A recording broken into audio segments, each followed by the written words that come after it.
The military convoy rolled through the hospital gates just after dawn.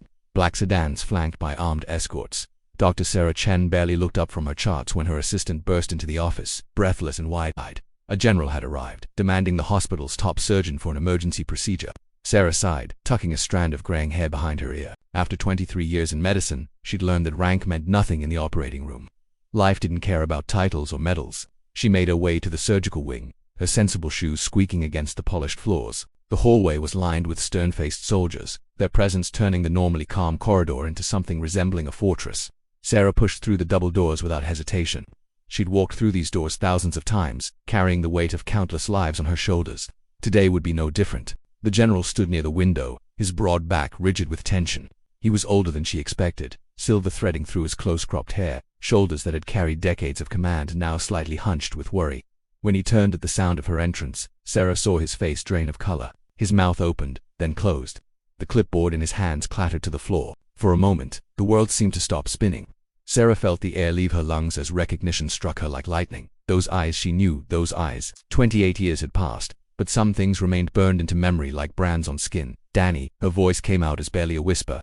The general, this imposing figure of military authority, seemed to crumble before her. Sarah, I didn't know you were here. I didn't know you'd become. They stood frozen, separated by 8 feet of sterile hospital floor and nearly 3 decades of silence. Sarah's mind raced back to a different lifetime.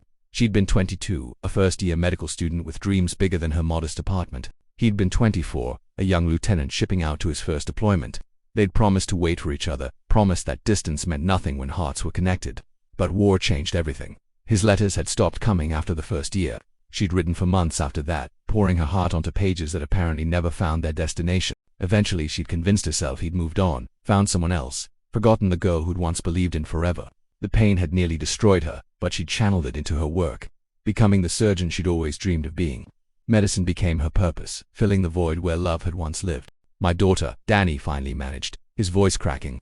She needs surgery, a tumor. They said, you're the best, that if anyone can save her. He couldn't finish the sentence. Sarah's professional instincts kicked in, overriding the chaos in her heart. Tell me everything, as he explained his daughter's condition. Sarah listened with the focused intensity that had made her legendary in surgical circles. A complex brain tumor, deemed inoperable by 3 other surgeons. His daughter, Emma, was 17, just a year younger than Sarah and Danny had been when they'd first met. I'll review her scans, Sarah said quietly. I'll do everything I can.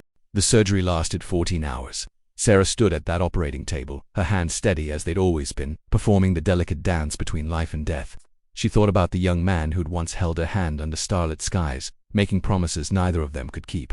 She thought about the letters that never came, the years of wondering what she'd done wrong. But mostly, she thought about Emma, a girl she'd never met who deserved every chance at life. When she finally emerged from the operating room, exhausted but cautiously optimistic, Danny was exactly where she'd left him, still standing, still waiting. The general who commanded thousands had been reduced to a terrified father. She's stable, Sarah said. The next 48 hours are critical, but I believe she'll make it. Danny's knees buckled with relief. Sarah caught his arm, steadying him with the same hands that had just saved his daughter's life. For the first time in 28 years, they touched, and in that touch, Sarah felt something shift. Not forgiveness exactly, but understanding. Life had taken them on different paths. Paths that had been painful and lonely, but paths that had led them to become exactly who they needed to be in this moment. Thank you, Danny whispered, tears streaming down his weathered face. After all these years, after everything, thank you. Sarah smiled, a real smile, feeling something long frozen in her chest begin to thaw. Perhaps some stories didn't end. Perhaps they just waited for the right moment to begin again.